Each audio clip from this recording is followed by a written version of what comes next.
What's going on, everyone? Miles here with Real Hyper JLU. I have two boxes here for ultimately the same product. S-Tech switch systems for the JL.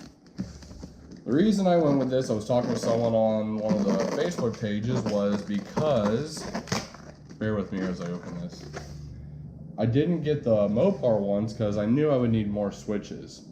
And I didn't really like the idea of, at the time, that I would have to go and get it programmed to my Jeep if I used the Mopar ones. But I also didn't realize that apparently my Taser programmer can do that for me. But I at the same time, I didn't care because I wanted some uniformity down there, knowing I would need more than 4 switches.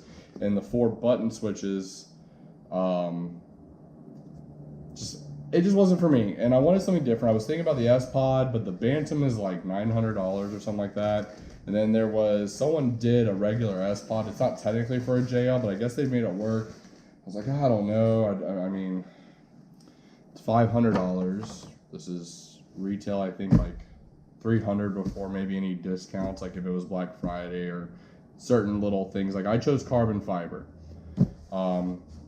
It's a little bit more than 300 actually, because I did get the 60 amp fuse block, because the fuse block goes between the battery and the system, so that way it's protected. Yeah, everything's good. But then you had to get the cubbies. The cubbies direct are like 40 bucks. Honestly, it's a little expensive for plastic for me, especially because the little trays that come in the cubbies, these things, you will throw out because your switches will go in the cubby. So, but Scott, thank you at S-Tech, does make it so you don't have to go to your parts dealer and get these. He can get them all to you. But I'll go ahead and open up one of them. I ordered the 6 on the left. The 6 switches to the left one because they're the ones that are closest to me, and how I'm going to use them is 3 are going to be for my lockers, front, rear, and compressor, 10-inch front light bar, and 2 different sets of light pods. One set will be facing forward and one will be a side shot. For those of you who've seen my fender deletes, if you're deciding on fender deletes, something to consider here, you'll see 2 front tabs that we're holding on your fenders. Those tabs are really nicely placed. They're a little close to the body, but instead of cutting there and trying to paint that area, just break the 2 upper tabs off over the fender to get your wheel clearance, and that can be a nice mounting spot. So Matt Loxley from High Beam Off-Road is sending me some slim lights that are slim pods that should work and light up nicely there. And we're going to know probably the next week or 2 how they fit or what type of bracket adaptation we might need to do. But yeah, so this is the right side, where if you ordered a 4 on the right, this would go in this cubby here. And again, you will take this out because you will slide your switches into here if you're putting switches in that side. Until then, you could leave that. The holes here where, let's see if you can see those holes right here? When you pull, and I'll tell you, Scott did a great job. When you pull this out, that tray has 2 holes in it as well, actually you can see the light through it now. When you put your switches in, I'll show you, there's actually screws to hold it down in there as well. They thought that through. You don't just pop it in and drill a hole and pull your wires out. And I thought that was a nice little detail. Here's the 60 amp breaker fuse. Connect it to the battery. If it shuts off, boop, boop. There you go. Pretty simple. So there's that. Let's get to opening the big son of a gun. Again, great amounts of paperwork. If you need to know what they offer, nice little bits of promos for themselves. But like if you have other products, you have Tacoma or something, it shows you what other products you can get. So it does come with some great, supporting papers, whatever you want to call it. But the install guide is completely in color with pictures. And for the most part, it's actually quite clear. It even explains like what system, if you got it, which amp, which fuse block does what. It can hold up to 30 amps each per circuit and a total of 600 watts. So plenty of power there, but the color pictures are fantastic. Doesn't happen often, especially with color. So good good job there. Like I said, plenty of literature, you know, of course, my favorite, sticker swag. Totally stoked about that. It's probably my favorite thing are stickers, even though I don't really like putting them on my paint, except for one. But anyways, y'all don't care about that, so I'm gonna move on. All right, so here's my switches. All right, like I said, here's the other cubby that I got. You see there's holes on the bottom.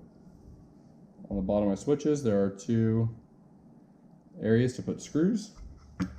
And these are the switches. I got the blue micro LED with carbon. Now, the one thing I didn't know, and not that I'm honestly upset, because this is one of those things that it could get worn out.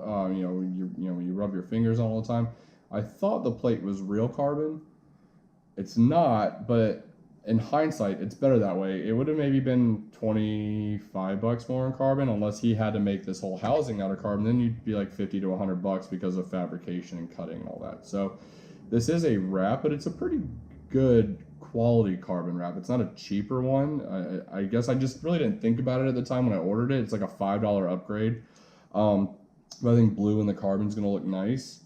But at the end of the day, I can always rewrap it. I could just paint over it if I wanted to. It does look nice. You know, but in the end, when it decides if it's going to get worn out for me, like trying to fumble while like I'm not fumble, but like if I don't really look down while I'm driving to hit like a light beam, it'll be fine.